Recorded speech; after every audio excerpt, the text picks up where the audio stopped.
right, hard conservatives, the alt-right called millennials. Well, no, it's a snowflake is a term for anybody who's just a bit wimpy in their humble opinion. I don't think it's just a general name for all millennials. Specifically for wimpy millennials. Oh, it is flashing on YouTube. It's all over the place, isn't it? Yeah. I'm going to pull the mic towards me because your mic is on. Yeah. And it'll pick up more off your mic. Okay. Hello. See, now it's on me, isn't it? No. Is it flashing? It's flashing. What's yours doing? Can you see the same thing? 1, 2. Yeah, mine's flashing. Yeah. 1, 2, 3. Okay, don't speak. 1, 2, 3. 1, 2, 3. 1, 2, 3. 1, 2, 3. 1, 2, 3. Yeah, because it's picking it. It can hear me on the other side. Oh, it's. Yeah, man. Can you turn your mic off? I can turn the sound off completely. Yeah, it's going to give people AIDS. Oh, it's going to be deep AIDS that as well, It's isn't going it? to be a burning type of AIDS. That hurts. I can mute it. Muting it is only going to. Is this not like being recorded now? Yeah, this is I like this. Yeah. Is this not like totally? Yeah, that's right. It's totally unprofessional. How do I stop if you're doing that? If it's picking up, so yours is picking up my voice. Mm-hmm. See, in your setting where you have a microphone, like the wheel at the top of the thing, open that. I hate to sound rude, but you just stop talking for a second. So it keeps switching, no sound. It might not be related to that.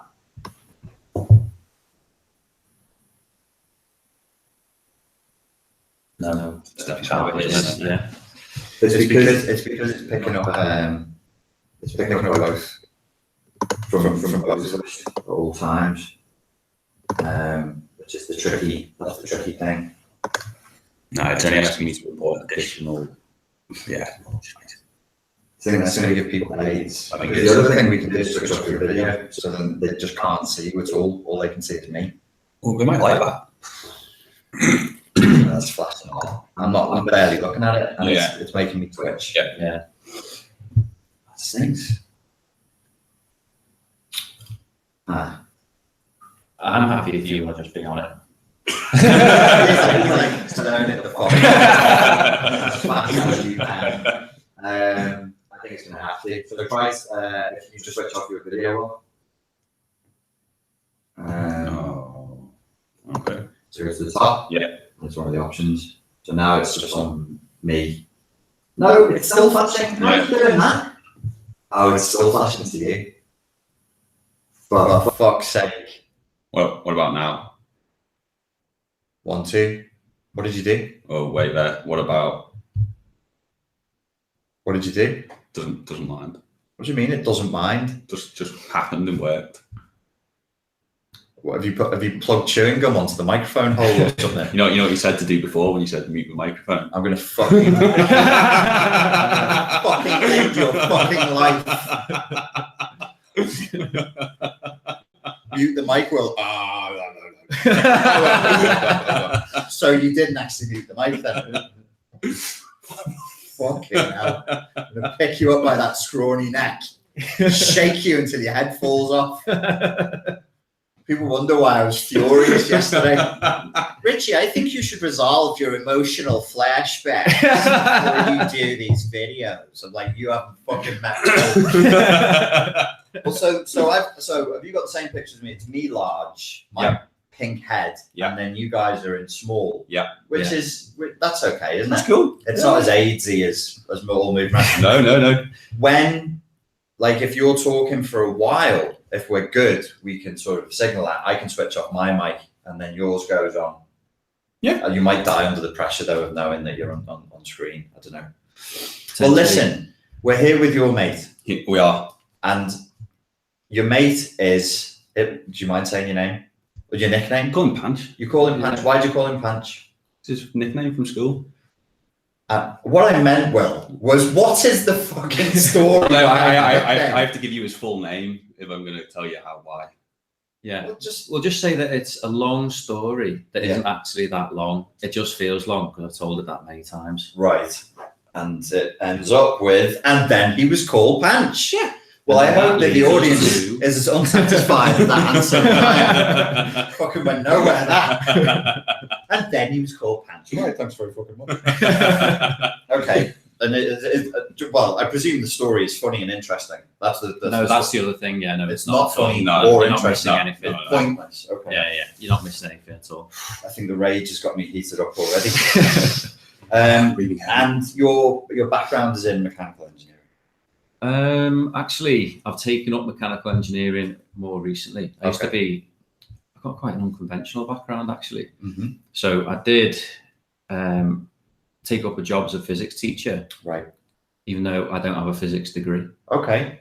Which is Thanks, British education. which is mainly due to, as I was going to say, the education system. Seems Seems to have the best retention.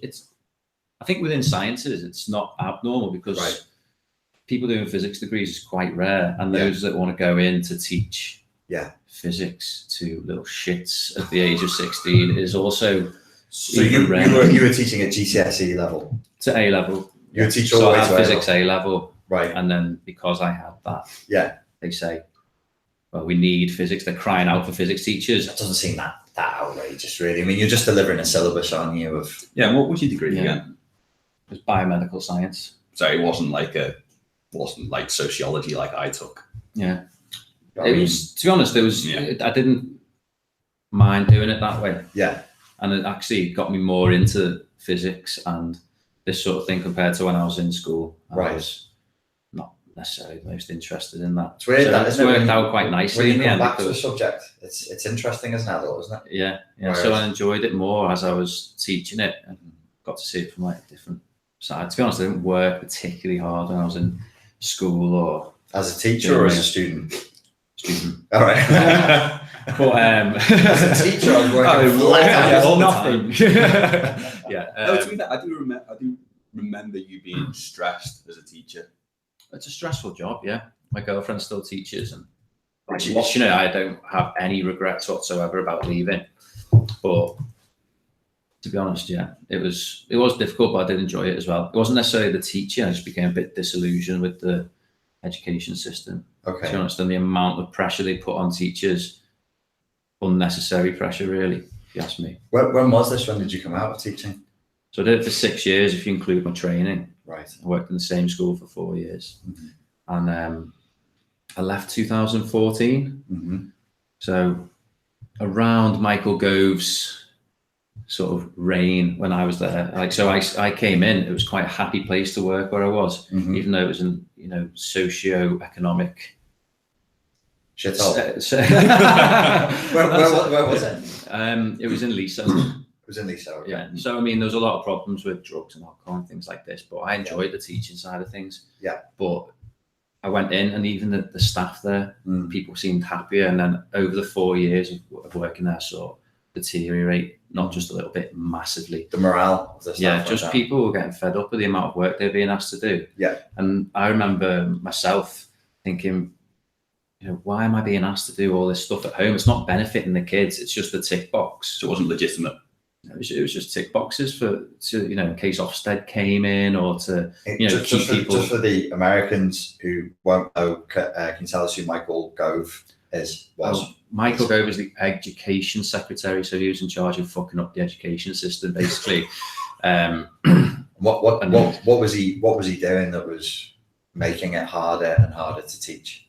I think that his idea was that all schools should be the same. Right. So essentially, a school in one area, say, where there's much more deprivation, should be performing the same as a school where Prince Harry and Prince William would go, and they should have the same standards. And it sort of was a bit. He was trying to take it back to sort of the 1980s, that sort of way as well, just like really old school, changing everything. So that made teachers' lives harder. Right. Because we were being asked to change everything. Right. And it was almost every year you'd have, you you spend 1 year working hard to get something set in stone, so that next year you can roll out with it and it's fine, and then it's a big change and you have to do it again, and it just seems to be happening every year, to the point it was actually driving. I think at one point I'd have 5 lessons in a day, and I'd have kids come to me and saying, this is the first time we've seen one of our teachers, because all the other teachers, they've been to 4 lessons that day, and they were being taken by supply or cover staff because everyone was off with stress. So in England, how long's a lesson? An hour. So 5 hours a day, 4 of those hours, some of the kids would see cover supervisors. Right. So it was a bit, it wasn't great. Is an hour a new thing? Because I'm sure we used to do an hour and a half. No. That's not new, no. I think it does depend on the school. I remember we did 50 minutes. 50. I remember that as well, yeah. 50 is normal. I know that from working, just traveling around the schools. 50 minutes is a normal amount. Hour and a half would be a double or something. Probably. Yeah. Hour and a half. Tricky. An hour was just about too long, I think. Even from 50 minutes to an hour, that difference in 10 minutes. Because really kids at that age, just try and keep them, stimulated for an hour is just, hard enough. My normal day, if I went into school, was from 9 until 3:30. Yeah. And so that's why I developed a speaking style that's quite manic and quite ADHD, because I needed to switch topics as fast as the kids were losing interest. So they're constantly going, what's this lunatic talking about now? Yeah. And I did that for 3 or 4 years, and it just gave me the ability to just talk and talk and talk and talk. But 90% of my job was entertaining the kids, keeping their interest, not actually conveying any fucking information. Yeah, I mean, I found that as well a lot of the time. Yeah, you just trying to. You're doing 5 jobs at once. You're acting as a bodyguard sometimes, because there's riot police, because sometimes the kids are going crazy because they've had too many Lucasades or whatever the issue is, and then you've got the other side of the coin where you're the pastoral side, where you're a babysitter, a lot of the emotional issues and things like this that they're coming to you with, and then you have to teach them physics, and whilst I didn't mind that side to it, I don't think it's really appreciated, is it, by when they give you all this additional work to do? No, definitely not. I don't think it's so. But the other thing, I suppose it's interesting, I don't know why I haven't asked you before. So the stuff we read in the papers about it being so stressful that every class has to have 10 A's and then 10 B's and then the rest of them can get some other percentage. Is that true? You put under pressure, so you've got to have at least 20% of your class has got to get A's. So, for example, one of the funniest experiences I had, I say experiences, but circumstances I was put in. I had this young man, shall I say, and he was he a scally? Yeah. That's what I heard you say. Should we explain what a scally is? Just a little thug. Yeah. And basically he was 11 years old and he took some exams, and he obviously had some level of intelligence. So he was quite a bright lad. You could see when you communicate with him, he was intelligent, and he performed to a certain level. So I got told, because of that performance at 11, when you're 16 or when he's 16, he needs to achieve this grade, say a grade A or B. Yeah. Irrespective of what's happening in his life. Yeah, irrespective of what happens, that's his target grade. And I remember when he was 16, just going, I hate to write, but that was something I never wanted to do. And it does make you feel a little bit cynical towards the end. You go in there and you want to be like Coach Carter and change everyone's lives. And it does wear on you a bit. Yeah. And this kid spent all his days smoking pot, bunking lessons. When you did see him, you'd have to remove him because his behavior is so bad. And then the finger gets pointed at the teacher because they're not reaching this target grade, which is essentially impossible. Who points the finger? Who told you that you needed to get that kid that grade? How does that work? How do they decide? So you have all these target grades, and that's a level that comes from their levels of progress from that age 11. So every kid needs to make, so they do this exam, they have to make a certain amount of progress over that following 5 years. And yeah, basically this grade that gets set, every kid has to make the same amount of progress essentially. And it doesn't get aggregated over time. It's 11, this will be happened at 16. Yeah. So, I mean, over the years, they have this target grade each year. They need to get to this level and this level. But obviously, at 16, they take the final exam, which is, something that they go forward and use externally, isn't it? Applying for jobs and things like this. All the other internal assessments that you do. But that was the sort of thing, really, that just made me think. So there was a priority there to get the grades up for the school. So what can actually happen to try and force those grades to go up is they'll take the bright kids and go, you need to make them get an even higher grade than they otherwise would. Is that to raise the average of the school for the external adjudicators? We call them Ofsted in the UK. To be honest, that's one of my other issues with our local area. I don't know, again, if you say there's people who aren't from the UK, we have this grammar school system, which isn't, after like leaving the local area and going to other places, it's actually quite a rare thing, isn't it? It is, yeah. Because it's supposed to have all been eradicated. Yeah. So we've held on by our fingertips, haven't we? Yeah. It's a very sort of like old-fashioned method for assessing children. Again, it's at this 11 years old when I assume kids are meant to have reached their peak or something. I think it's ridiculous to put kids at 11 under pressure. They're still working out how to like wipe their arse, basically, and they're being asked to do these exams and things like that. Yeah. So essentially what happens is these kids at 11, they get given an exam to do, and if they fail, they go to a different school. If they pass, they go to another school. So not only have they been put under that pressure, there's also a level of selectivity in maybe affluence as well, because a lot of these kids at 11, they're not going to have been read to from a young age, and things that you associate with more good middle parenting. Well, yeah, good parenting and things like this, and even like kids who can afford to go to a tutor. So every night or every week, once a week, they'll go to a tutor, and and some kids don't have that privilege, and then they'll go to a different school and they'll get separated, and it's basically like creaming off the top kids to go to one school, and then the other school is left with kids with the same ability, but they just get put into this other system, really, that limits them. I think limits them. So I don't like this grammar school system. I think that everyone should have an equal opportunity to go to the same type of school, and not everyone flourishes at age 11 and can demonstrate what they can do then. So that was the situation for where I was as well, is that a lot of in the local area, the kids that I was teaching, they'd gone to the grammar school. So within our school, a lot of the kids at 11 have been told they were a failure, or they weren't. I say failure with inverted commas there, but that's what they would have been told by the fact they failed this exam. So already their confidence is down at that young age. And there's a lot of very bright kids there. There is. Sorry to cut you off there for a second. There is an issue in the education system, and it's like the systemic naivety, where socioeconomics, you're not allowed to talk about it. IQ, you're not allowed to talk about it. Culture, you're not allowed to talk about it. Ethnicity, you're not allowed to talk about it. I was chatting to kids and I'd be like, hey mate, why are you fucking around in the class? You're hitting yourself in the head. You get kids who with ADHD, they say, behavioural problems, and they'd rock. And they'd be like, and I'm like, I'm not talking about like 10-year-olds, like 16-year-olds. I go, do you know you're smacking yourself in the head? I'm sorry, sir, I can't concentrate. Why not? Didn't get much sleep last night, and then I woke up, and to get to school, I had like a packet of crisps and a Red Bull. Yeah. Why couldn't you sleep? Well, my mum kicked me out of the house.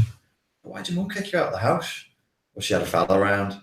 So our education system doesn't account for the fact that some of the kids' mums are brassing themselves out, and they'll have like 5 fellas round, and the mum will say, just get out in the street, whilst I'm making a bit of money to supply whatever fucking horrendous drug addiction she's got. This comes back around to the point I started with, is that we were being told every kid needs to make this level of progress, but it doesn't account for their home life and their personal life and what they're going through.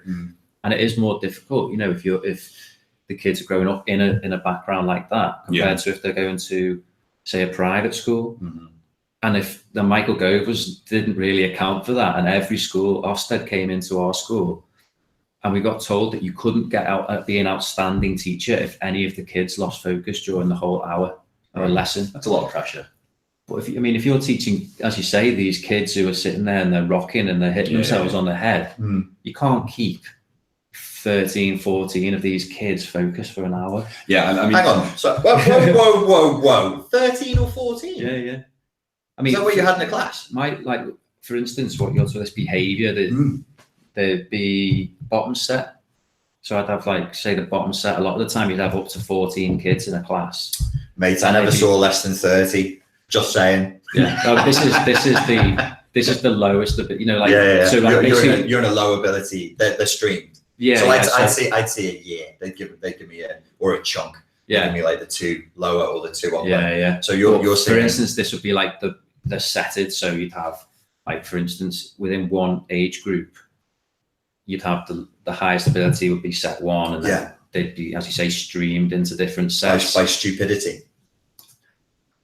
Doesn't want to say. Assume stupidity on the results they achieved. I've realised I've got control of the video thing. Okay. So that's why it's cutting. No, I mean, the only thing I was going to say is that, I mean, subjectively, I did the comp and I did the grammar school, and it's not the teachers, it's not the level of teaching, it's the discipline. So when I was top set for everything in the comp, but it would always take 5 to 10 minutes to get the kids to sit down, even at the top level.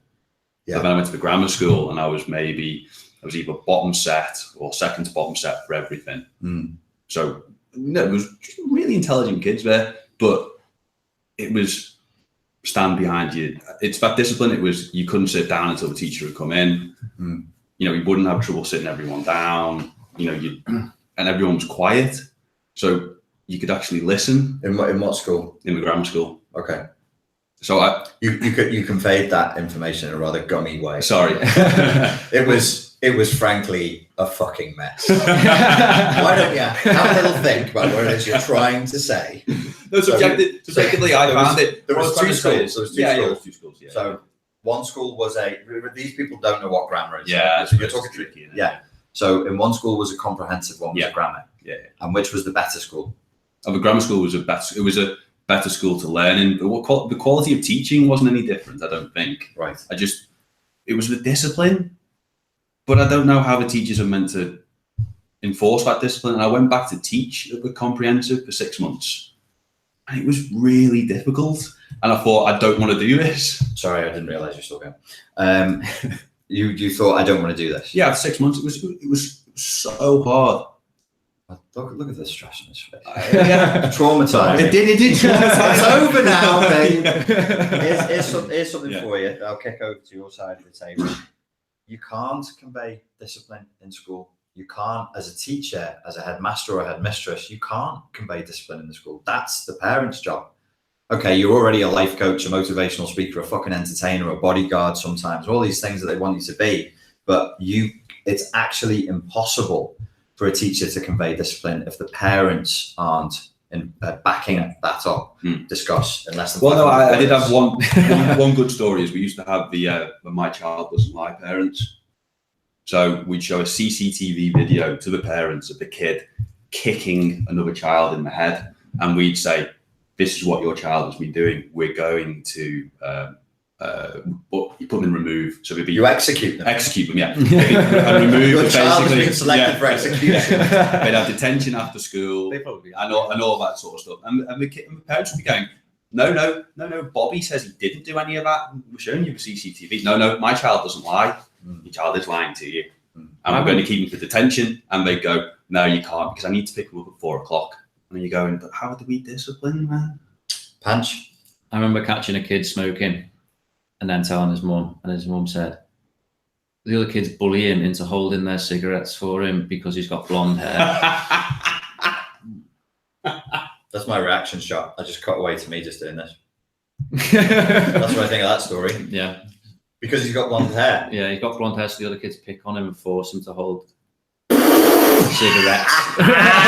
And his mum actually genuinely went along with this story. I mean, either she fully believed this story. Batshit crazy.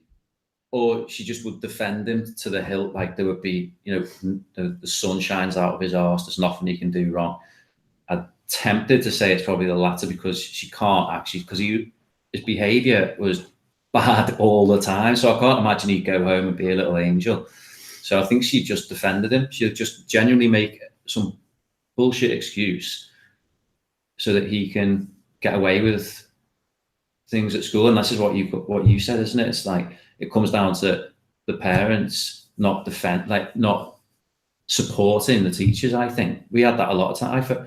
I phoned a parent once and I said, hi, it's Mr. Bloggs from X school, and the dad just goes, "You look shit at home, what do you want me to do?" And then Really? And so I was like, well, what? There was nothing for me to do. I couldn't take that any further. So that was one of the things that made it more do you want to difficult. try and help him more then? I did try and help him more, but he didn't want me to help him, really. He just... The dad didn't want you to help the son? No, the son didn't want my help. He didn't want the help. He chose not. I think he ended up just not going to his exams at the end. I think he ended up and just fucking not going to school and being a fucking bum. But he was actually, he was really intelligent as well. So but you saw that happening quite regularly, where these intelligent kids would just choose not to do it. And you can't, you've got like such a minimal impact on them. You can't really do it. You can't do Genetics can't trump culture, Will. No, it can't. Genetics cannot trump the fucking environment. You can make kids stupid by feeding them fucking shit food, shit drinks full of sugar, and then smacking them around, and then not even letting them go to bed and being like, no, your mum's got to work. Dad's got more cocks to suck. You're going to have to go back out. And I can't wait till I'm a father so I can say those fucking words to my children. And they'll be like, Daddy, get back out on the street. I've got to work here. Come on. Who's going to fucking put food on the table? Daddy is. No, there's as a psychologist. Speaking of the psychologist, as you were talking, I was thinking, well, maybe there is a delusion there. Maybe I've heard that story so many times, and I lived it myself. You've got everybody's got their go-to story on that. Who's worked in the education system. My one was a kid who was throwing coins at my back, and it was the headmistress who defended him. Fuck off. No way. Swear down. And I was like, I threw him out of the room, and she came on the warpath. She was like, you can't throw him out of the room. We've got nobody to look after him. You've been brought in here to take care of these kids. And I'm like, whoa. It's not a fucking babysitting service, love. And I said exactly those words. It's not a fucking baby. I went, terribly sorry, but if you read the contract, it says we need a teacher on site for discipline and for insurance. I'm a stranger. I'm a stranger who's coming to school. I don't have a PGCE. We worked for a company called blah, blah, blah. And we just went in and did motivational, how to prepare for exams and working memory and that. So this kid is up on the chairs as I'm trying to teach, flinging coins at my back. So I just said to him, get out. And she came on the warpath and she was like, you can't do, what am I supposed to do with him? And I was like, I don't know, discipline him. What do you usually do when a child throws fucking coins at a teacher's back? And she was like, well, if you want me to exclude him, I'm going to have to call his parents. And I'm like, oh, that sounds like the worst flipping thing in the world.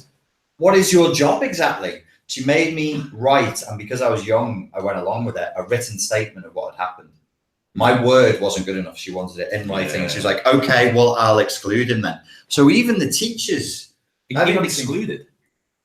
He did.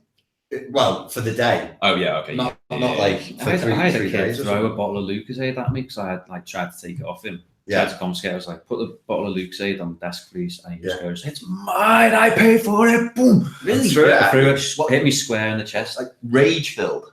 Yeah. Fuck. And to be honest, and he's not very bright either, because if he wants to keep it, throwing it away from himself. And I was like, cheers. So there was no future in physics for that kid. The force is moving away from you.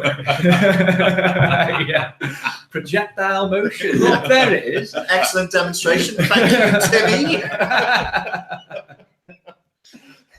So do you like, maybe what I would conjecture is that maybe there is actually a kind of an effect, like a psychological effect that starts to take place, where maybe the delusion is, well, I can't discipline him, so I will pretend that he's or she has done nothing wrong because I don't have an option two. There's no option two for me, so I'll enter the same delusion that the child is. Yeah. A child's telling me a story at age 12, which is a bullshit story, like the kids bully me because I have blonde hair, so I have to hold a cigarette, smoke in my lungs, and then blow it back out over and over again. That's what they want me to do. It's a really weird kind of bullying. Weirdest bullying. I really enjoy it as well when you do it. It makes me feel really happy. Best bullying ever. I'm being bullied. I think my friends bully me every other weekend. They make me go out and drink alcohol. It's terrible. Just hold this pint of cider, stupid blonde-haired boy. Okay, chaps. Glug. Terrible bullying, that is. So maybe they do actually enter the delusion with them.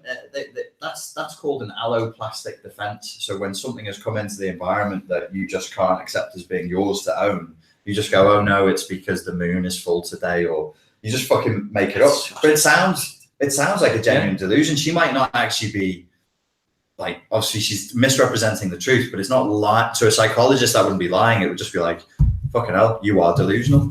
Yeah. I think a lot of parents, maybe they slip into that. They slip into a fucking delusional state. Probably makes like your life a bit easier, because if you try to challenge that behavior every time, you just come up against a lot of conflict. Yeah. And I think a lot of the, like, particularly this kid was had a single mum. Yeah.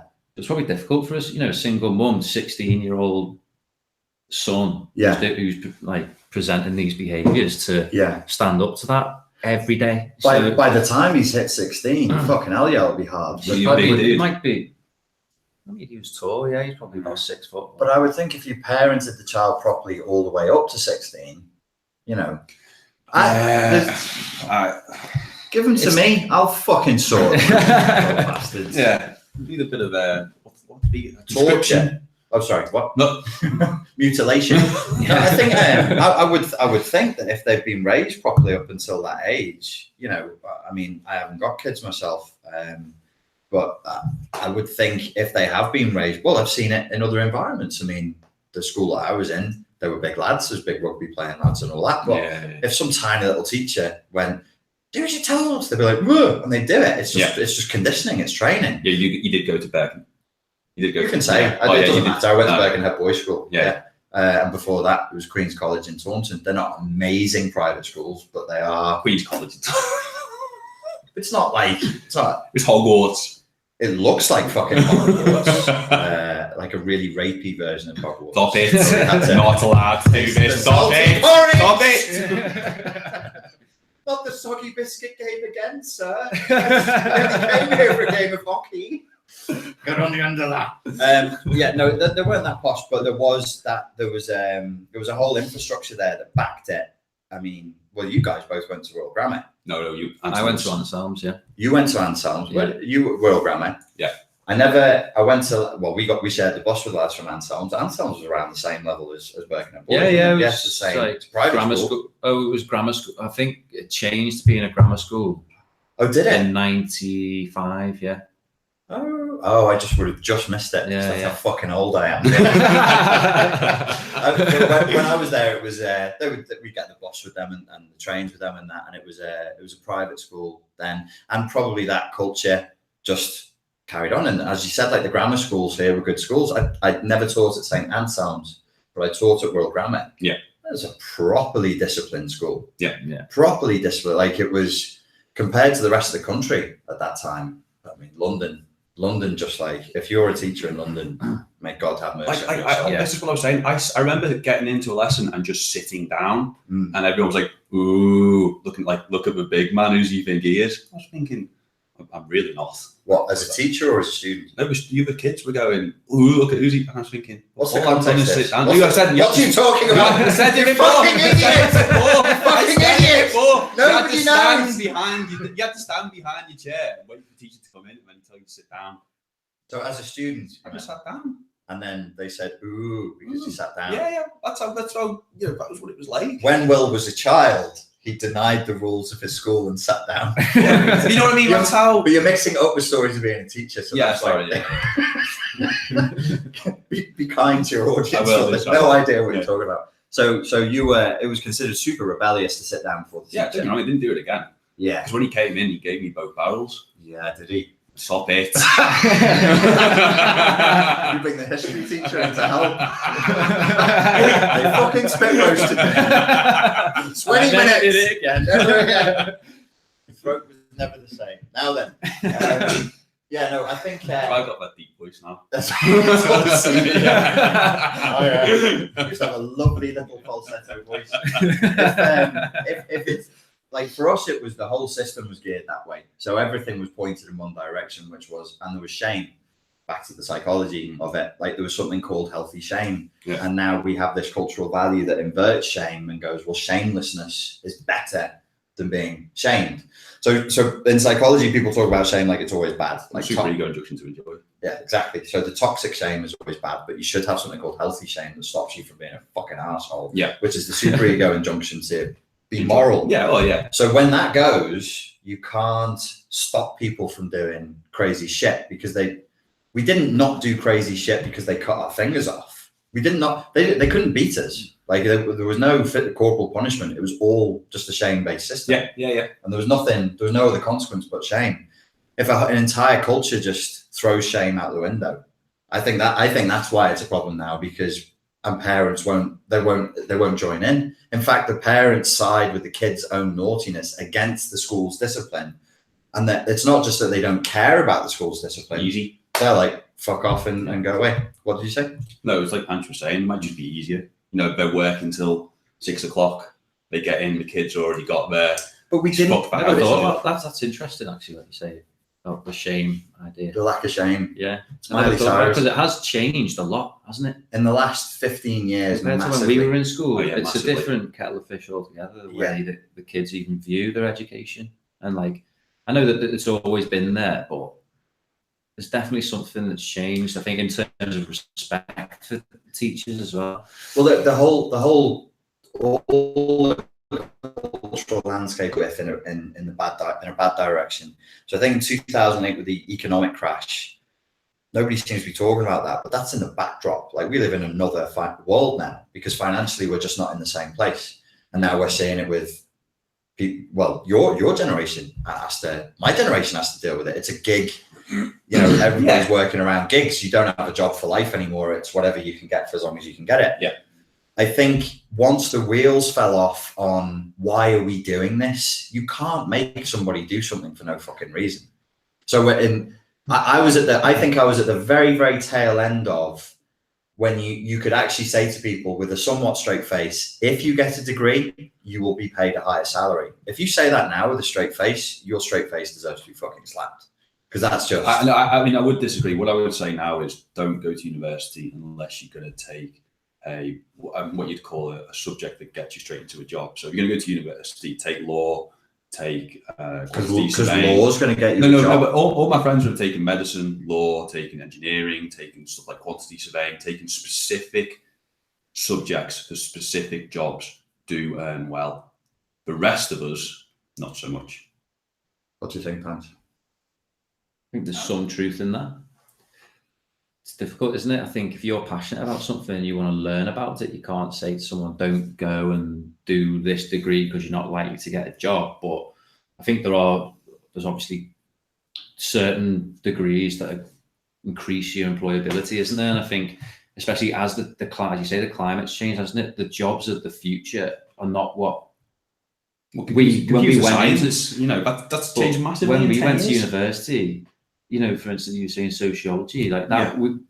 That was a perfectly legitimate degree to take at that time, and it still is. If people want to do that's if that's their interest. But the jobs of the future are different now, aren't they? Yeah. Like when we were in school, we learned how to use PowerPoint in IT lessons, and now kids are learning how to program little robots and things like that. That's just unthinkable from when we were in school, isn't it? Yeah, definitely. So to think that the way, I mean, it does have to change with the times, the education system. So it was just with Michael Gove, I felt like he was pushing it the other way.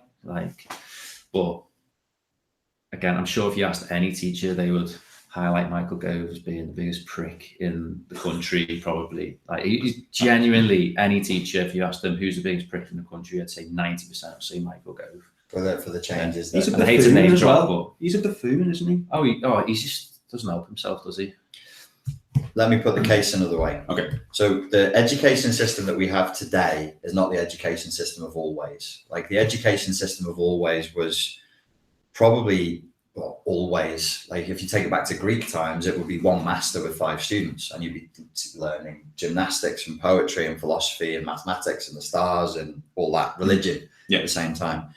Then I guess in the sort of like 18th, 19th century, you started to see a bit more of a formation of what we have today. But en masse education is really fucking modern. I think it's only from the 1920s forwards that we had that. And then syllabuses started to form. Now, but for the teachers who taught us, like they were like 50-year-old men for me, who would, those same guys would now be 70-year-old, they would have been 70 when they were teaching you guys. They lived in a world where, and in my mind, I have like a linear model. So at age 5, you go out of nursery into your primary school, and then you go up from age 11, as you said, that cut-off point in secondary school, and then up into a vocation. But that wasn't a joke back then. Like if you went, I wish to be this or that, you could. And because of population and demographics and everything else, if you said you wanted to be a lawyer and you worked for it, you could be a lawyer. If you said you wanted to be a doctor and work for it, you could be a doctor. That was true for that generation. But as time has gone by, that linear thing that leads somewhere. So I'm sitting in class, it's fucking boring. I'm going to do exams, it's a pain in the arse. I'm going to take on all this stress, and it's actually quite traumatic. The education experience, the way it's designed now is brutal and totally out of date. But I'm going to do it because one day I will. What I'm saying is that notion is just fucking woefully naive. Yes, you're right. If you get a degree, you're probably going to earn more than somebody who doesn't. But that is only because employers have this like sea of people to get through, and they go, well, how are we going to filter them first? Give me the people with a degree first, or at least that's the way it was until the big blue chip companies started changing it. So it's just that there is a little, for me, there's a little bit of, I think we need to clear out the old school naivety. I think we need to wipe the system of that. Like just go, look, sorry, no, that's not how it works anymore. And even if you went and retrain now as a doctor in medicine, there's no guarantee that you're going to be paid a shitload more than somebody else your age who just starts up their own business or does something else. No, but there never has been, was it? There was. That's what I started with, was there is no guarantee that if you get a degree, you're going to end up in a higher paid job. And I'm saying that's what it used to be. That's true, yeah. That's what it used to be. So the example I always give, and I will finish, is the military. Now, I don't know how it is today, but when I was coming up as an 18, 19-year-old who wanted to join the army just looked at you and you went, you have a degree? Fantastic. We will pay you for the 3 years you're doing a degree. And when you come out, you're not an infantryman, you're not a grunt, you're straight in to officer training. It really, really meant something. I don't know how that works now. They must alter it somewhat now. But it still meant something. But when you open the doors and just go, wow, degrees are a really good way of getting people into debt and making money, which is what they did. The number of students exploded. It has to change it. It can't not change the playing field. If like for our parent, like none of our parents have degrees. Do either of your parents have degrees? My dad does, yeah.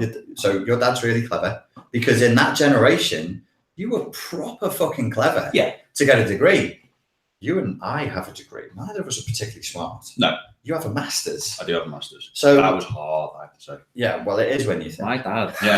My dad got his degree in Dublin, and it was paid for by the church because of his upbringing. He was, depended, because it was quite impoverished. He depended a lot of help to go to that level, because he was, as you say, he's a brat. I don't know, blow his trumpet. Please don't. Live.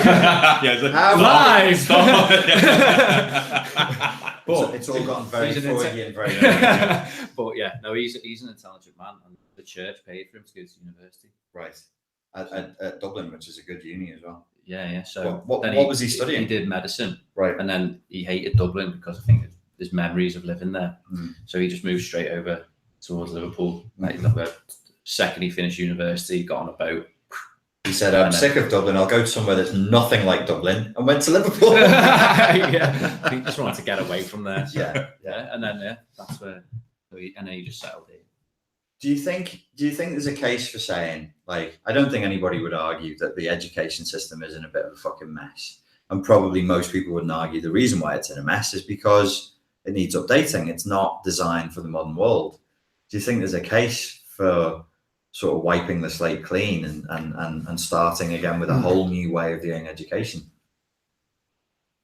If it means they're not going to need to change everything or a lot of things every year, yeah. Because at the minute they're just it seems like they're clambering through just to meet targets year by year, and not only does it seem that way, they definitely are doing that. Yeah, well, yeah, fucking 100%. They're just clinging on by their fingers, trying to hit those targets. I'm going to throw a number out there, and it's probably completely wrong, but it's something like 50% of teachers leave within the first 5 years or something like this. When they realise how fucking someone will Google it and tell me it's completely wrong, that statistic, but yeah, a high proportion of teachers, they go in and they just realise, hang on, it's hard work. Is really hard work. I mean, and it should be hard work because it also should be a job where a fulfilling you shouldn't job. be working against the system, should you? You should be in a fight with the intra-system. It's a constant fight with the system, and people don't really give teachers the respect they deserve, to be honest with you. And I think knowing a lot of teachers now as well carried on with it,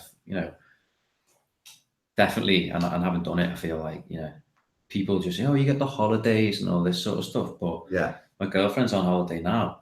She's working every day. Do you know what I mean? It's like it's a holiday. You're not in work, but you still have to take it all home with you. So I would definitely. Well, I saw what it was doing to people when I was in there, and people were just knackered and miserable, and I could see why, because it's a knackering, misery-inducing environment most of the time.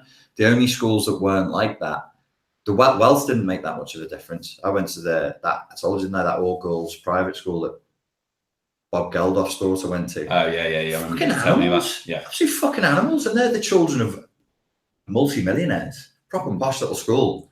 Taught there a couple of times not to 14-year-olds, 17, 18-year-olds. I was trying to help them to get into university, to write their acceptance letter. We did a special course that was like how to write your acceptance letter, an application letter, and how to choose the right university. Couldn't get them to sit down, couldn't get them to shut up, couldn't get them to, it was brutally hard. And because I've been working in poorest, I nearly said working class, sub-working class areas, benefits class areas, as it's poverty, it's culture, it's ignorance. No, actually, it's just, this is 2006, this is 12 years ago. It was just, nobody gives a fuck.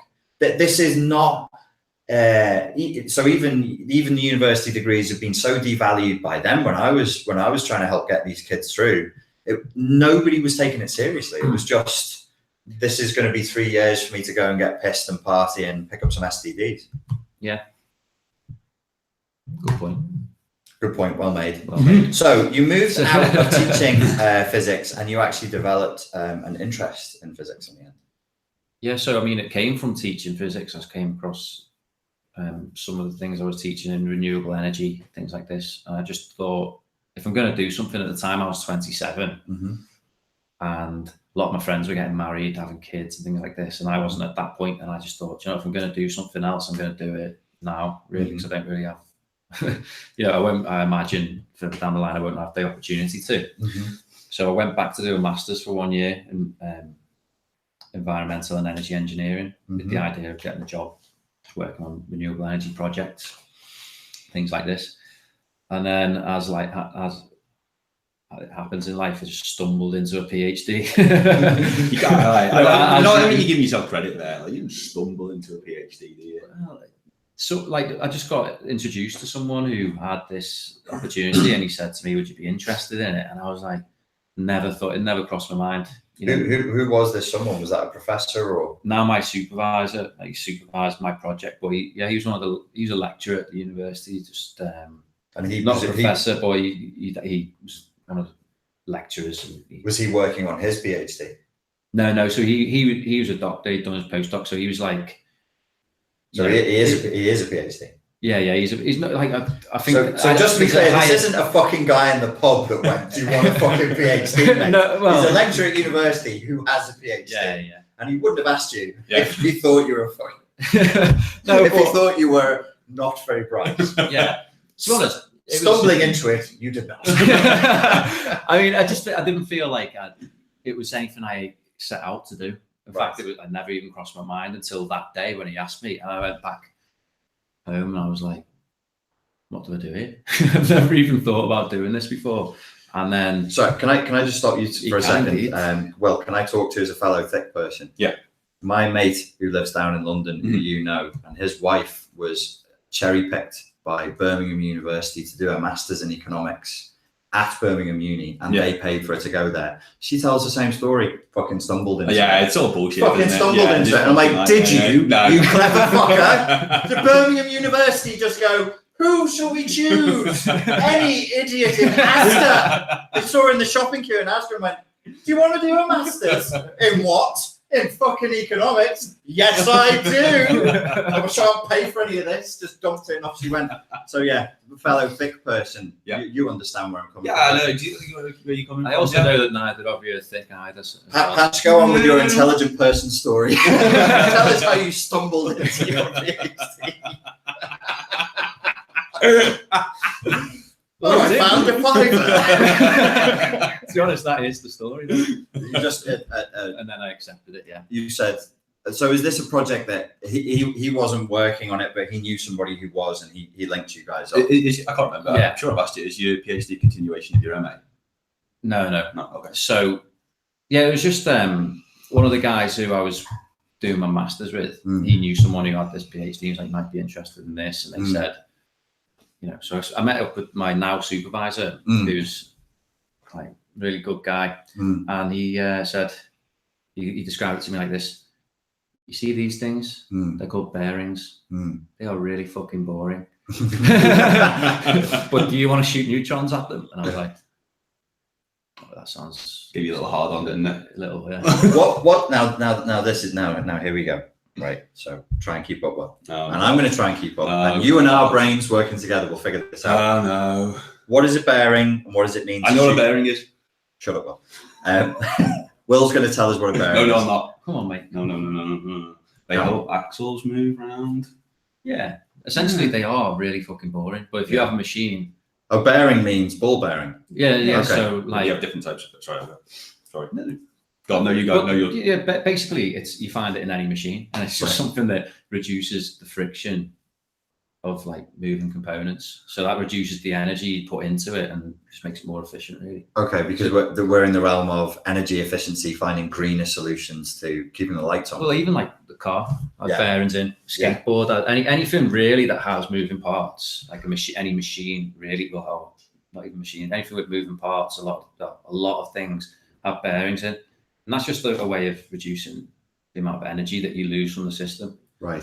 And why shoot neutrons at them? So they not always, but in the application I'm looking at, which is wind turbine gearboxes, they fail prematurely. What happened? You look like you grew an erection then. No, I'm just going. He did. Say it again.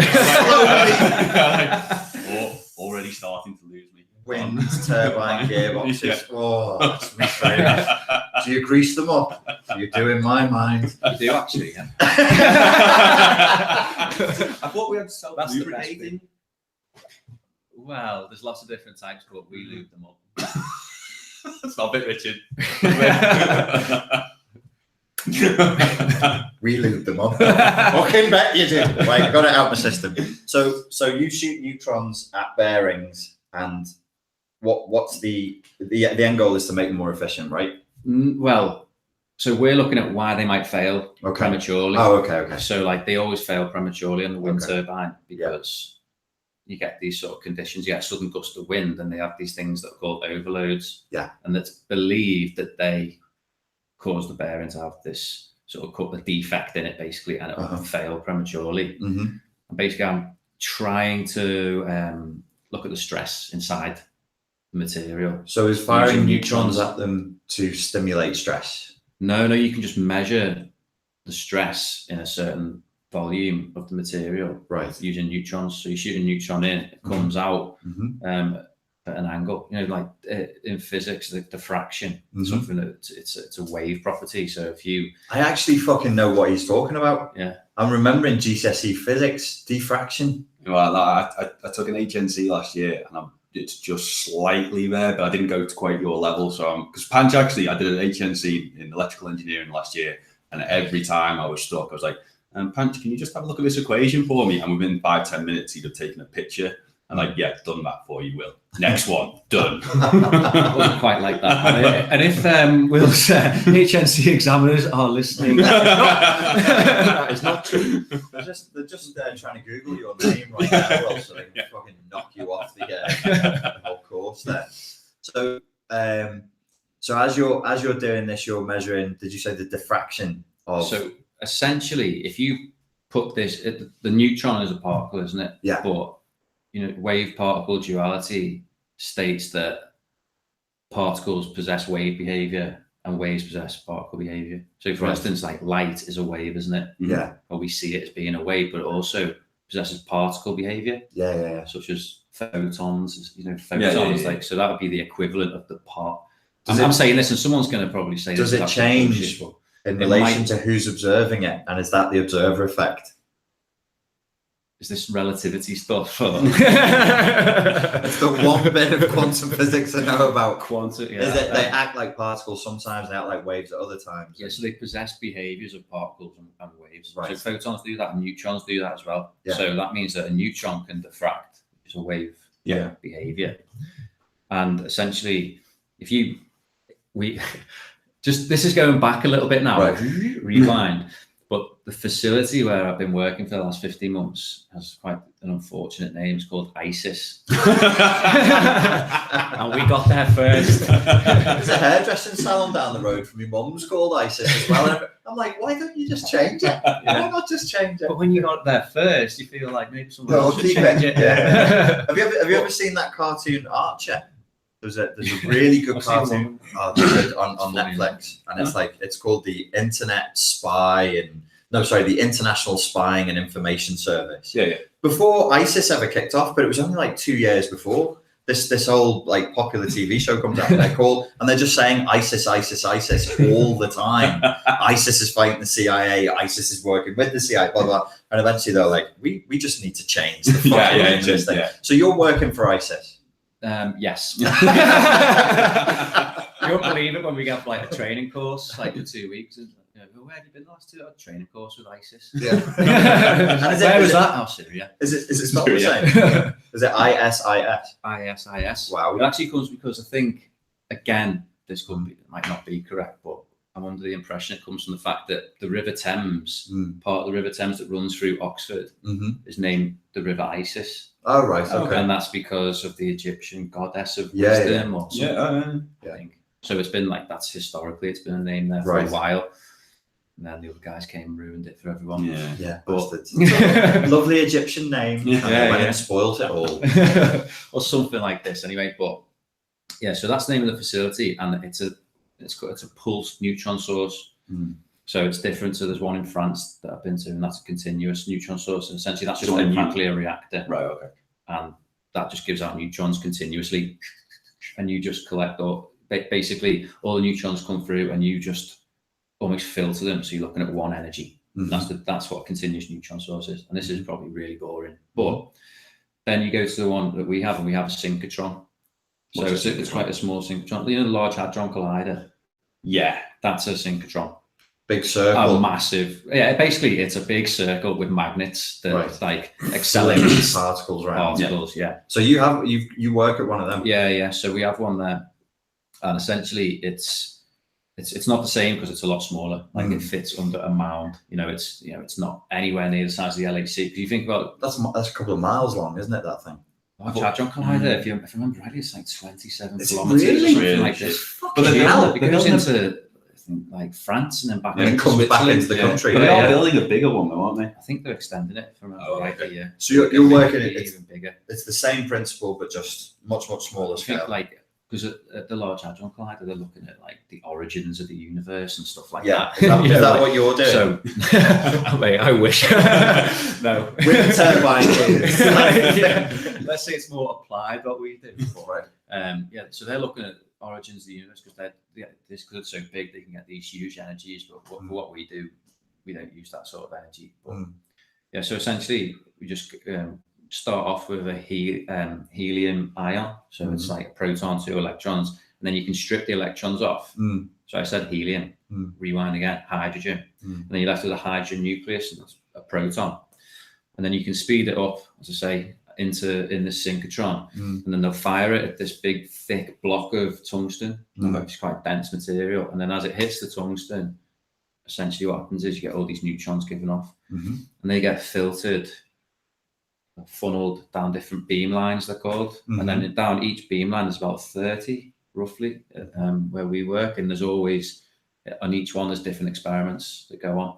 So you just tap into a beamline and go, I'll be on beamline 4 today, firing these neutrons at something or other. Well, I've pretty much always been on one beamline, and they're all, you know, because they're quite complicated things. You have to like fucking right they are. This is blowing my mind. You have to like manipulate the neutron in a certain way, so when it comes down, so it depends on what you're looking at, but we're looking at strain and materials. So ours is like actually just, you'd be underwhelmed, should we say, if you got there. It's like, it is cool, but we're just basically in a shed outside, and it's a bit of a longer flight path, so you get this resolution. But when you say manipulate, how do you manipulate? So you want it to go in a straight, you want it to go straight, and you want it to be in a certain energy range and things like this. So they have moderators which control the energy range, and then they have like the length of the beamline. So ours is really long because we want to measure the time of arrival. So the longer it is, the more the bunches of neutrons spread out. Oh, okay. So you get this, like, when you're looking at your data, you've got the time of arrival is more spread out, the resolution you can get better. But and then from that, basically going back, so this is, back to when I rewound earlier. Yeah. I like the way you're moving us forwards and backwards through time. It's getting more and more quantum physics is going on. Not to confuse anyone at all. I think I might need more coffee, Will. I feel a bit dizzy. Is that all right? I love the way you said, how do you manipulate them? Like you were fine with everything until then. No. He was talking about stripping off bits of molecules. No, I know. But like it was a peanut shell. And then they collect these peanuts and they go into 4 beams and you're like, but how do you manipulate the fucking bit? I'm like, what? How do you strip the helium? But on a much stupider level, when we were taught about how to calculate the speed that electricity will move around the circuit, I mean, one of the things the lecturer said to us was, we're not going to go deep enough. You've just got to realise that there's electricity there. Don't try and go too deep into it. This is the equation, and this is how you measure it. So, but I'm just taking what he says as. I still see the ion as being a peanut if it's any consolation. I've got no idea how they strip it. I just weirdly enough, that is a consolation. You see it as a fucking stripped peanut without a shell. That is a consolation. Yeah. That is how I literally see it. You're there with a bucket going, when are these peanuts going to come out? I mean, obviously for people outside of it, it's too much for me. I can't grasp it. I'm not intelligent enough. Well, it's like your lecturer said with the electricity, it's willful suspension of disbelief, isn't it? So you have to sort of go, well, we're stripping molecules, yeah. Okay. We're going to do this with them, and then they're going to split. Splitting the molecules and the photon. You've just got to, I mean, that because you can't see anything, can you? You're not going, oh, that one didn't work and has drifted off and is now on the wall. It's like you just believe. It's just being measured by instruments, obviously. But you have huge banks of detectors, like really complex things. But yeah, you essentially, like, it's weird with the neutrons. I just stand in a window. They have a dosimeter on because you're not meant to get a certain level of radiation. But there's like a window. I'm just looking in, looking at the experiment going on. I'm like, is this safe? No. So, like, there's like a door, and like it doesn't even shut properly. Have you locked the door? It's like, makes no difference. It's all dead if we. But it's too fucking late now. It's strange. I think it's the energy. Something to do with the energy of the neutrons is like in this cold neutron or something. So they're not really that harmful. I mean, if you stood there for like 5 hours, you probably, you don't want to do that. But so, how many hours a week are you spending on this now? Well, basically, you get assigned time to do this experiment. So I got told, right, you've got 7 days to do the experiment on this date, and I have to have the experiment ready. So, obviously looking at the bearings, I designed a rig that rotates the bearing, and I'm trying to look at the stress in the bearing as it rotates to see what happens over time in the lead up to failure. So that's so the neutrons is like a tool for looking at. It's kind of incidental to what you're looking at, isn't it? Yeah, it's basically a non-destructive technique for measuring strain. Because normally you measure strain and say, "Oh, I want to know what the strain is in that." So, but when you do a US, and you drill a hole in it, or you cut it or something, and then that's. But with this, you can study it with specificity. What's the difference between an NDT and a UAT then? NDT, non-destructive technique. Yeah. Because you're testing for cracks in a metal, aren't you? Like you're X-raying it, aren't you? Yeah, so it's like X-rays, but with X-rays, you're limited by how far they can travel, because obviously they can't even travel through bone, can they? So if I want to look at a big metal structure, it's just going to tell me nothing, isn't it? But with neutrons, they have a weird behavior where they can pass through metal, like you can pass through aluminium, like 50 centimeters of aluminium, but they can't pass through hydrogen, which is like the smallest element. They just have this very strange, it's called scattering behavior. X-rays is really like predictable because it starts with hydrogen. Yeah, that's the easiest. And then as you increase the size of the atom, it gets harder and harder. Right. But with neutrons, it's just like, I don't think there's anyone who knows why. It's just all willful suspension of disbelief. It's like when you watch a play, obviously you know it's not real because you can hear everything and see everything. You watch them walk off stage. Yeah.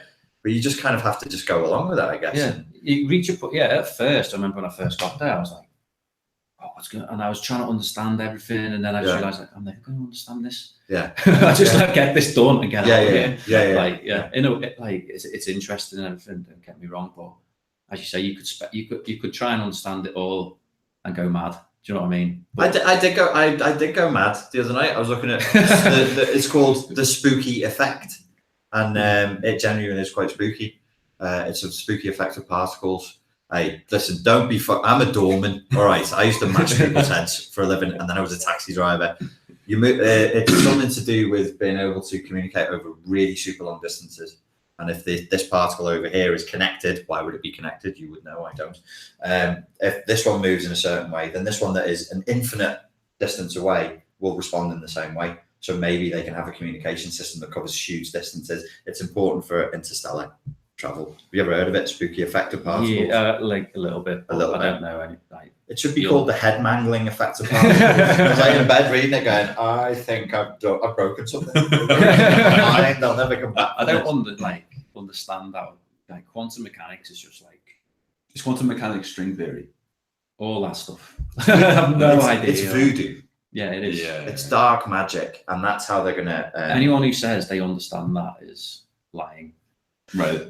Will they tear a hole in reality at CERN, and will we all disappear into it? No. Good. You know what? Hearing someone say it who understands it a lot more than I do actually makes me feel a lot better. I read the paper. That's and the go, biggest load of bullshit ever. Is it? They're not going to create a little sun and it's going to explode. No. No, it's not.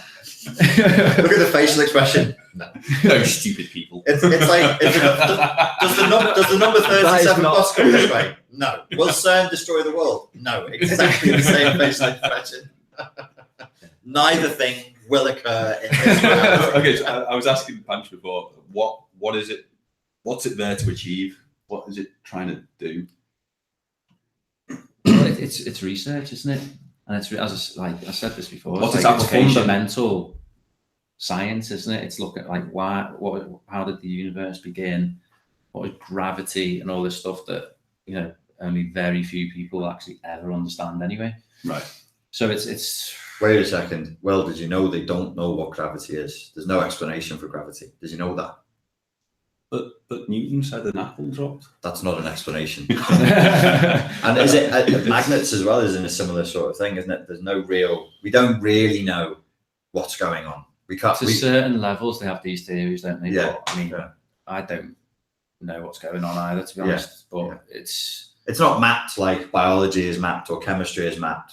We have ongoing hypotheses, but nobody really knows what the force is, do they?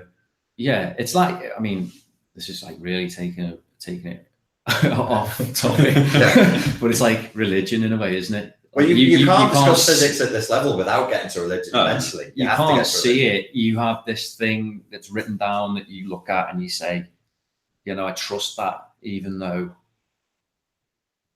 I have limited evidence for it. I don't want to say no evidence for it. Well, when you were talking about going in a shed to run an experiment with photons that have been like peanuts stripped of molecules that then you'd wait in the shed for, I was going to ask you, like, what are your religious beliefs? Because that sounds like religious behavior. In a sense, like a group of people get together in a little room and they go, this is what's happening right now. The blood and the body of Christ, the blood and the body of Christ is now this, and you and then you consubstantiation, transubstantiation. How transubstantiation? Is it literal? Yes, it's literal. Yes. It doesn't taste like blood. Fucking drink your wine. But Martin Luther's getting really annoyed. Yeah, it seems there is like it's faith based.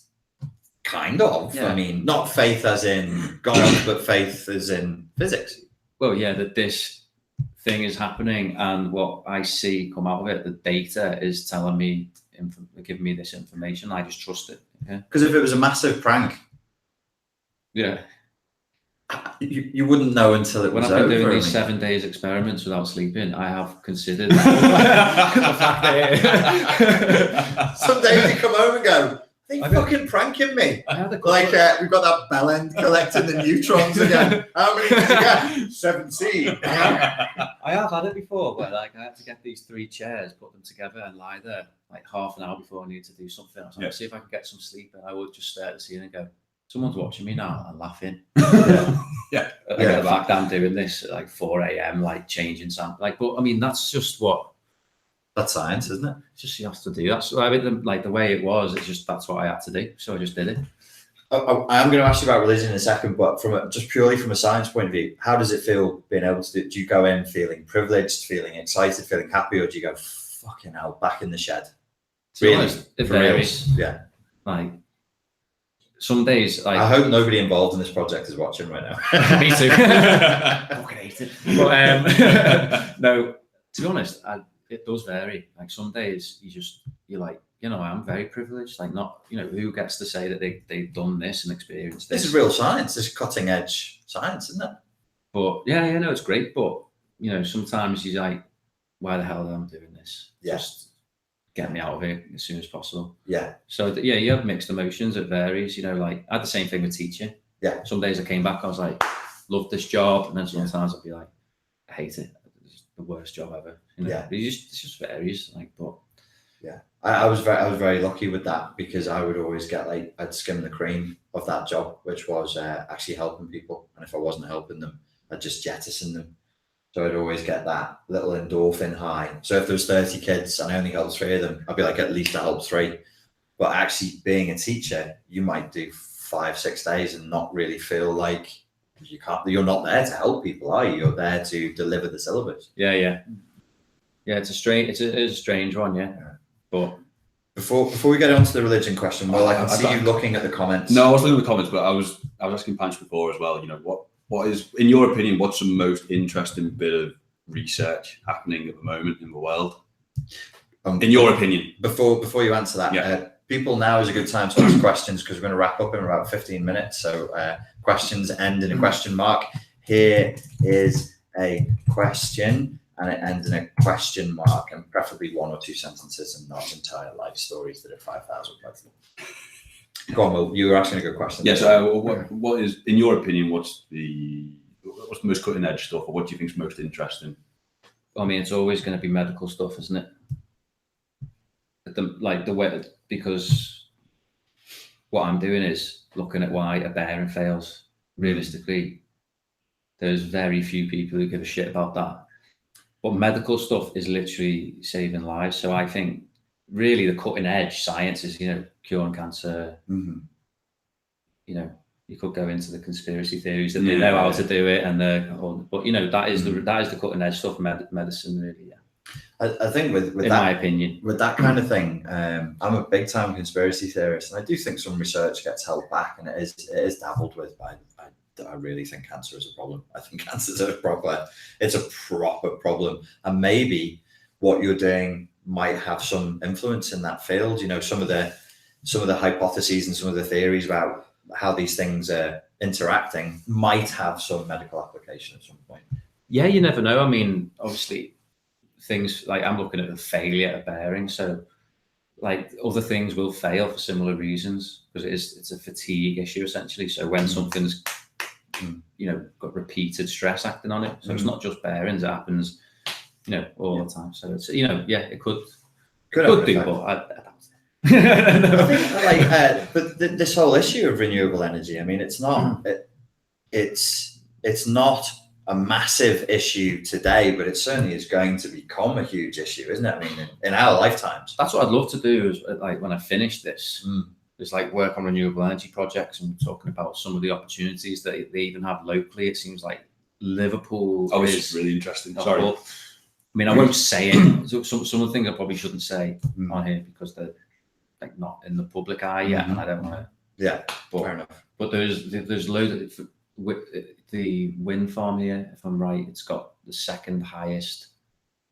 output in Europe or something like this. Again. Yeah, could be bullshit, but it's huge. I'm trying to remember. Wind farm off Liverpool, isn't it? Yeah, and there's loads of stuff that's going on local to here as well. So I mean, it's in a way it's an exciting time. But if you go back and you think, okay, what were the choices 20 years ago? Petrol or diesel? Well, do you drive a lot of miles? Diesel then. Yeah. You don't. Petrol. Yeah.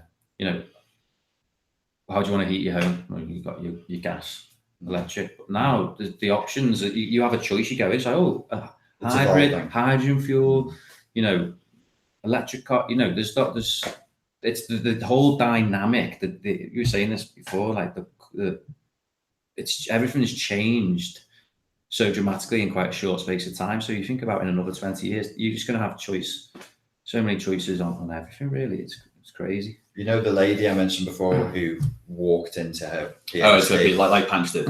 Walked in. She now helps millionaires save money on tax. And she said the big investment opportunity that all the hedge funds are going for now is renewable energy. That's what all the big names are going for, is renewable energy. And that dude who predicted the economic crash in 2008 that they made a film about called Big Short. Yeah. I looked on his website. I was like, what's he doing? Water and renewable energy. Yeah, I've read a bit about water, but water is a bit... I read somewhere he'd done an interview saying... this could be bullshit, but... it could be bullshit that he didn't say it. I didn't read the article of him saying the population of the world is exploding, and that's one of our natural resources that's going to increase in cost, or a better word than cost. So why wouldn't I invest in that? Because it's going to get a shitload more expensive. Yeah. So but he might not have given that interview. To be fair, it could just be. Did you say you read it online? I'd read like an article about it. Bullshit, never happened. No, you didn't. Fucking nonsense. Shut up, Will. No, you probably didn't read that. I'm sure I've seen something to that effect that he quite cold-heartedly said, why wouldn't I invest in this? Yeah. Everybody is going to need it eventually. But no, it is interesting to look at that documentary, Liquid Gold. No, it's quite an interesting watch about YouTube or Netflix about water and how the commodity of water and how again I'm spurting facts here, like these I'm trying to remember from 5 years ago, but there's some ridiculous figure like one company owns 1/5 of the world's bottled water, something even more than this, and they sell it in Africa in these villages. So it's Coca-Cola, so the same company owns these the bottled water brand and Coca-Cola, and they sell Coca-Cola cheaper than bottled water. Really? Yeah. So like in these like villages in Africa, people are buying Coca-Cola over water. It's cheaper. And it's like, obviously that's the really cold-hearted element of it is for us white first worlders, it's not really our problem. The problem for water is it's the same as the problem with food. Food's going to become a problem as well. Yeah. But it will hit massively populated, very population dense areas in poor countries first. It will be India. I've been reading a lot about vertical planting though, which apparently could stem the food issue. But then I think straight away, well, there's such a water issue. You need water for the plants to grow. So how's the vertical planting thing going to do anything if there's no water? Should we see if there's any questions? There's a few questions here. I can see them. A lot of God ones. Do you think science is a religion, says Resonate 222? And this is for... I think for all of us, I think. You go first, you guys. You on your side of the table. Do you think Will. science is a religion? Will, blag your way through that one. No, probably not. Ange? I think there's similarities, isn't there? Mm-hmm. But I wouldn't say it's a religion, though, because you can have scientists who are religious. So, I mean, it's a difficult one, but I'd say it's not a religion. But there are a lot of similarities in the fact that you're trusting something a lot of the time. That, I mean, this is gonna piss a few people off, I imagine. But feel free to piss people off. I feel like there's more evidence for the science. You know, when you see a scientific phenomenon, there's more physical evidence for that, and it's repeatable. Yeah, I know there's this Ricky Gervais thing where he says, if you took all the books in the world and you burnt them, the science books would always get rewritten. Right. Because people would do these experiments again, and then they would. But then the Bible might not necessarily, because as a Freudian who believes in his psychoanalytic theory, I can tell you the Bible would definitely get rewritten again, because it's, and I could explain to Ricky Gervais using scientific terminology why it's all of the world religions are manifestations of childhood trauma. But yeah, I hear you. Like, and his point is, well, it's interesting to hear that side of. I mean, because again, just quickly to clarify, I'm not an atheist. Ricky Gervais is an atheist. Are you? You're Christian? Well, when I was brought up, I was a Catholic. My dad's from Ireland. My mum wasn't religious at all. Yeah. My dad was a Catholic and took us to mass or church or whatever on a Sunday. But then as soon as I got the transubstantiation jokes before. No, but I don't. But I don't take. Secular violence is about to begin. No, I'll be completely honest with you. Though, he doesn't go to church anymore. Yeah, I stopped going when I was about 12. Really. Yeah. I don't actually believe in this, in the religious side of it, in the fact of an organized group that all attend this hall, and if you don't do that every week, you're going to end up going to this burning hell in the ground. I think. Do you know the Pope just got rid of that 2 weeks ago? Got rid of hell. He's got rid of hell. What a lad. Yeah, he just said, by the way, folks, no. Did he? Yeah, he said you'll go. I didn't hear about that. It was really. Do you know why I know? Because my phone thinks I still live in. I lived in Dublin last year, and it thinks I still live in Ireland. So I get Irish news on my news updates. So I get the Catholic sort of news channels come through on my iPhone, and he eradicated hell. He said there's no more hell. Yeah. There is a good book. I can't remember its title. It's something to do with scientism, and it critiques science. It's written by a scientist who uses philosophy to critique scientism, which he describes as scientific dogma, as though it is a religious dogma. Yeah. And he says there are faith-based beliefs that hold people back. That was I only skimmed through it at my mate's house one afternoon when I was bored and a bit hungover, but it was good. The other thing is, I keep saying on Facebook, these memes, probably because of the daft groups I'm affiliated with, there are atheists mocking religion and atheists mocking religious thought. And it really irritates me, because I was never, you got interested in physics, though you weren't at school. I got interested in history. I hated history at school. And historically, atheists and religious people didn't live in separate camps. Most of science was born because the most religious people were of the nobility. They would be educated. They were the educated ones, and they were the ones who were exploring the way the world worked. And really, religion was just an early version of, well, what is this system that we're stuck inside of? How does the world work? Here's an explanation. Well, Newton was very religious, wasn't he? Was he really? Yeah, I mean, I can imagine that, because, I mean, I always feel it's a touchy subject, to be honest, when you talk about religion, because I don't want to offend anyone, essentially, because I have respect for people. I've got, friends from all around the world and different religions and things. But personally, I do see that as that's what we're human beings. We're like, you think about any other animal, we're curious creatures, aren't we? We try and explain things and why they happen. And we're saying, why are we here? What was the meaning of life? What, how do we get here? And if, you go back a few hundred years, you didn't have the advancements we have in technology. So people will try and explain that. Yeah. in whatever means possible. And at the time, that's a legitimate way of valid. explaining it. Well, all of that, like the in terms of physics and mathematics, I always want to say to these atheists, I won't get involved in social media arguments, but like, okay, let's just round up all of the Islamic mathematicians from the like the 2nd century to the 18th century and just wipe out everything they gave us, including the translations of the Bible that we read. That's all from Muslim scholars. Like we couldn't read the Bible if Muslim scholars didn't translate it from Greek. So that's, that's another issue. But just the one thing, which is mathematics.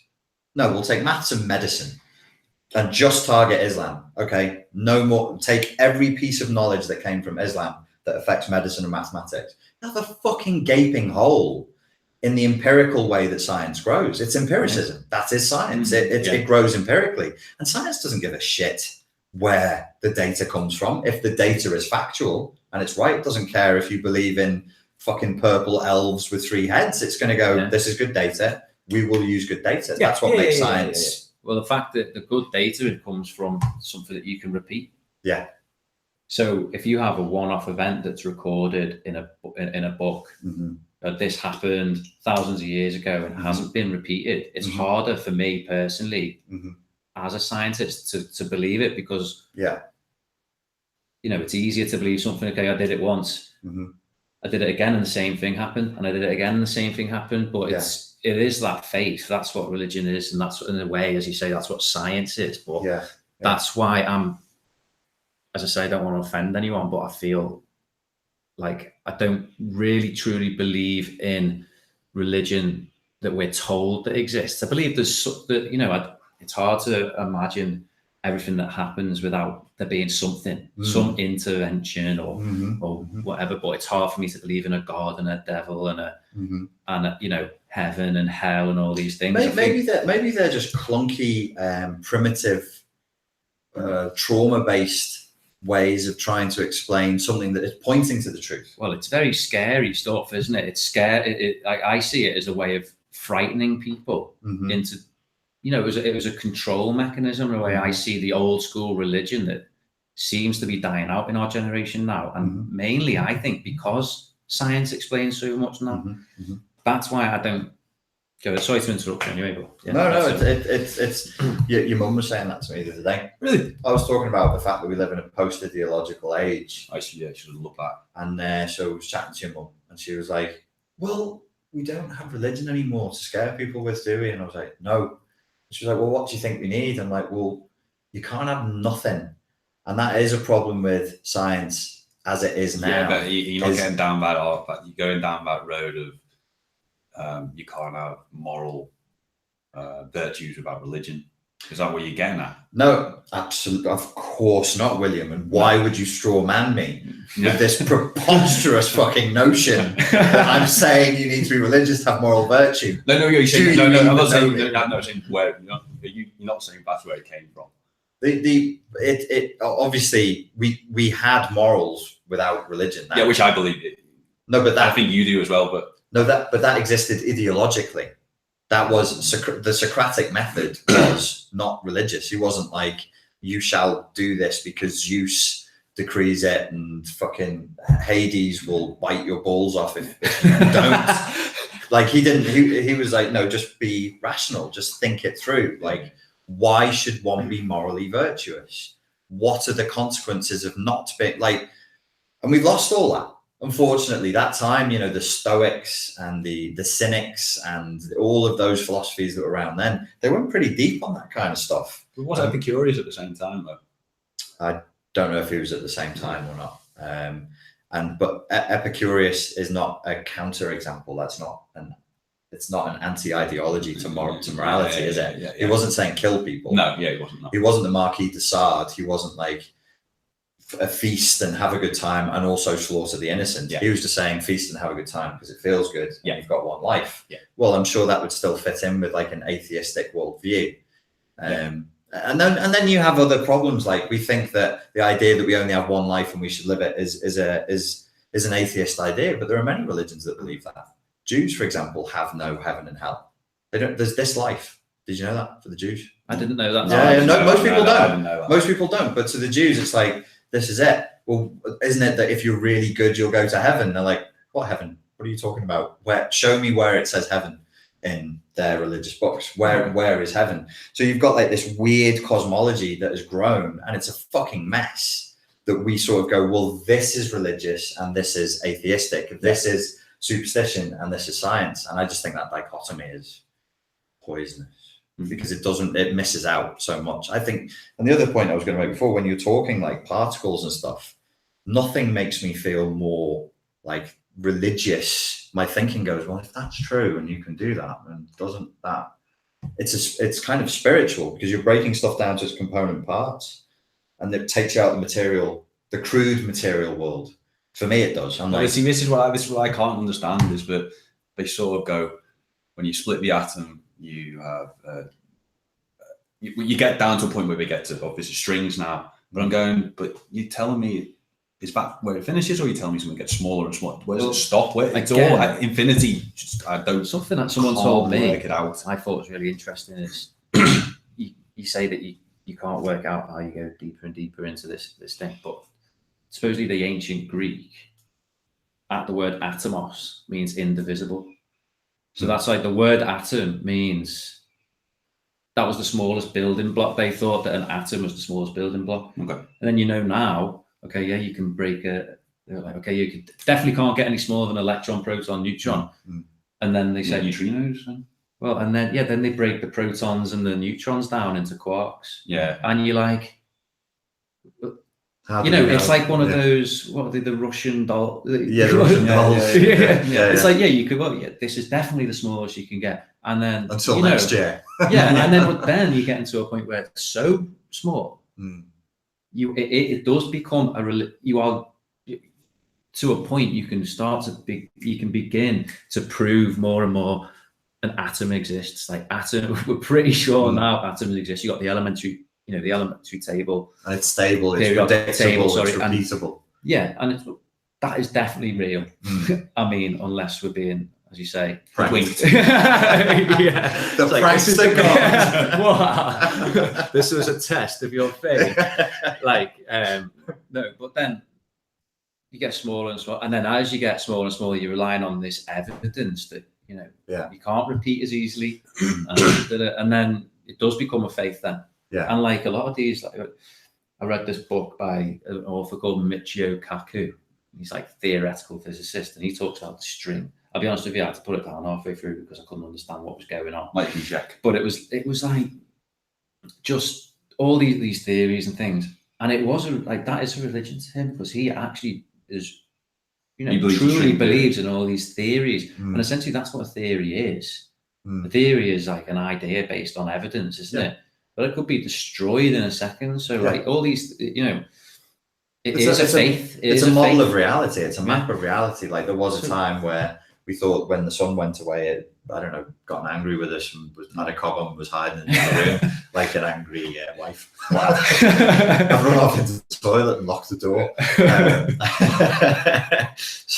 But now as you grow through time, you develop better models, don't you? Stronger models that have a greater explanation of what's going on. Yeah. Maybe that's it. Maybe we just got stuck with old models. Yeah. Shit ones. Pick out a question, Will. It's the last question, and then we're going to wrap it. Yeah. You can't see an atom with your physical eyes. Can you use tools that you believe show you the truth? Or should that be you use tools that you believe? Well, pick out a decent question. Sorry. But there are techniques to prove that certain atoms are there. And again, as you say, you can't see it with your eyes. So you could, if you're going to be pedantic, only a joke to that person. But you can't. Yeah, it's measurable. Yeah, but again, it is in a way, as you say, it's faith. Depends on which way you lean, isn't it? I mean, some people would say that is complete bollocks. You can't see an atom, bollocks.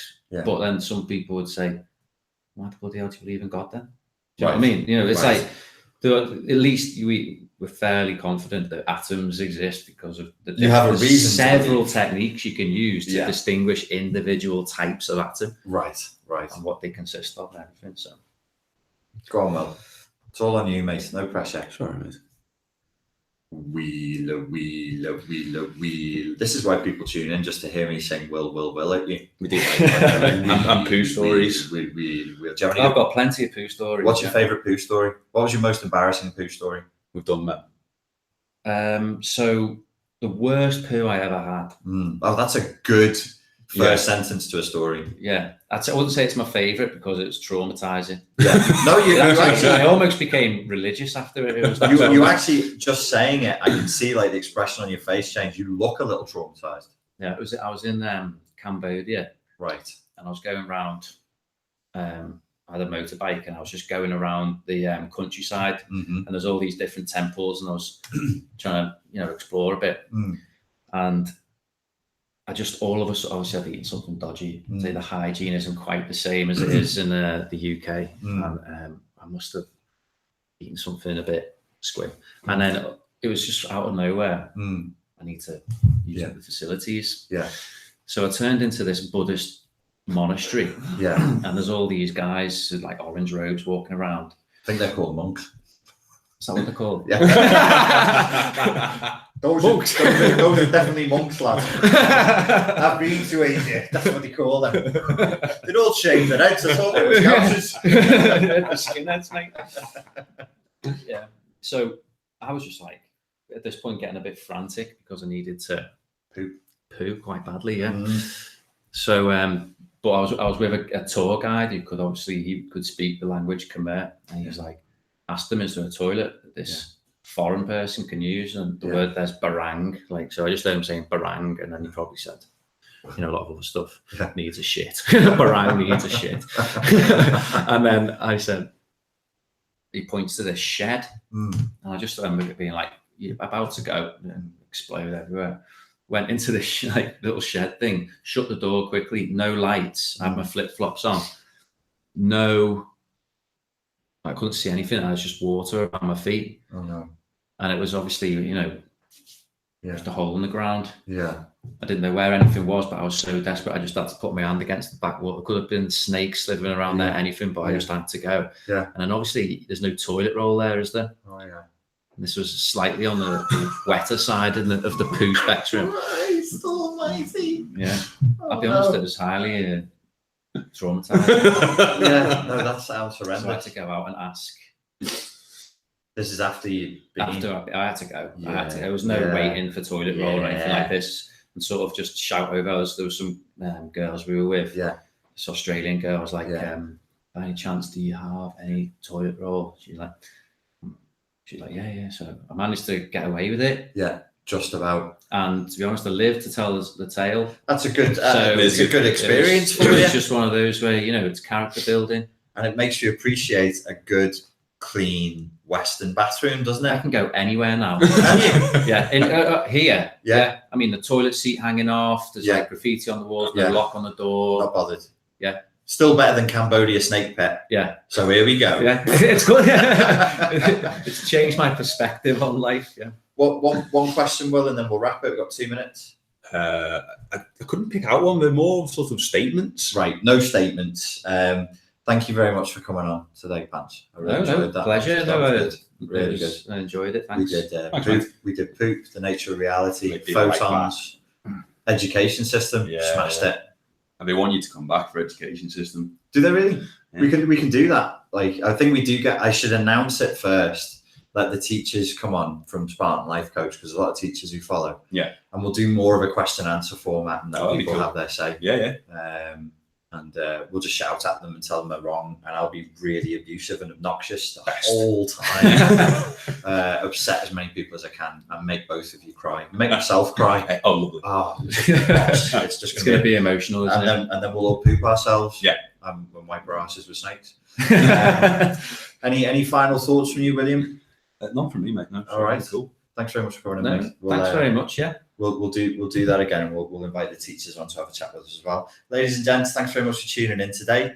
That was the Strength of Mind.coach podcast number 14. Thank you for joining us, and we look forward to speaking to you all again soon. Thank you. Stop broadcast. Wheel.